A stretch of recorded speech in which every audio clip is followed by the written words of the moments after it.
ববিতাৰ ঘৰত আমাক খাবলৈ দিয়া নাই, খাব দিয়া নাই।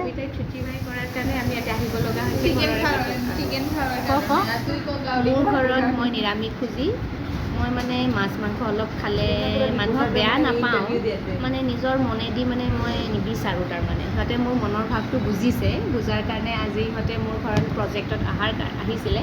চ' আজি মোৰ গাটো বেয়া আছিলে, তথাপি সিহঁতে ভালকৈ বুজি পেলাই কৈছে আজি ববিতাক ডিষ্টাৰ্ব নিদি ঘৰৰ এসাঁজ আমাৰ ওচৰতে দীপক দাহঁতৰ হয়, ধুনীয়া আছে হোটেল। লোকেশ্যনটো কৈ দিয়া। চানমাৰী কলনী, পেঞ্চনপাৰা ৰোড, বহুত ভাল। ঘৰৰ এসাঁজ মানে ঘৰৰ থলুৱা খানাৰ নিচিনা দুপৰীয়া ধুনীয়াকৈ এসাঁজ খাব পাৰি আৰু চবে। ইয়ালৈ আহিছে ইহঁত 4জন, সোমা, পাৰমিতা, জ্যোতিকা, পূৰ্ণিমা।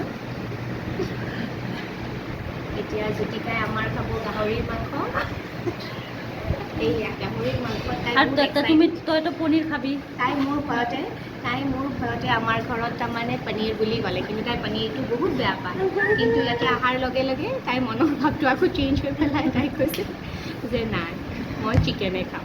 চ' আজি এতিয়া চিকেন খাব, কিন্তু জ্যোতি আমাৰ গাহৰিয়ে খাব। এইয়া আমাৰ জ্যোতি। এই আছা কি হৈব খিনি আছে।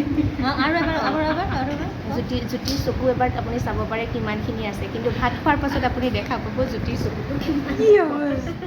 এতিয়া হাতখন দি থৈছে চকুৰ ওপৰত, কিন্তু যেতিয়া ভাত খাব তেতিয়া চকুটো মানে হাতখন চকুৰ ওপৰত নাথাকে, চকুটো ওলাই যাব। এতিয়া ভোক লাগিছে, ভোক লগা সময়তে চকু বন্ধ কৰি ৰাখি থৈ দিয়ে এই মাইকীজনী। মাইকী হৈছে কট মেৰেজ হৈ গৈছে, মাইকে হৈ গৈছে আৰু। কোনোবা কিবা कुछ बोलेगा तुम? धन्यवाद। পনীৰ খাওয়া পাব্লিক ভয়তে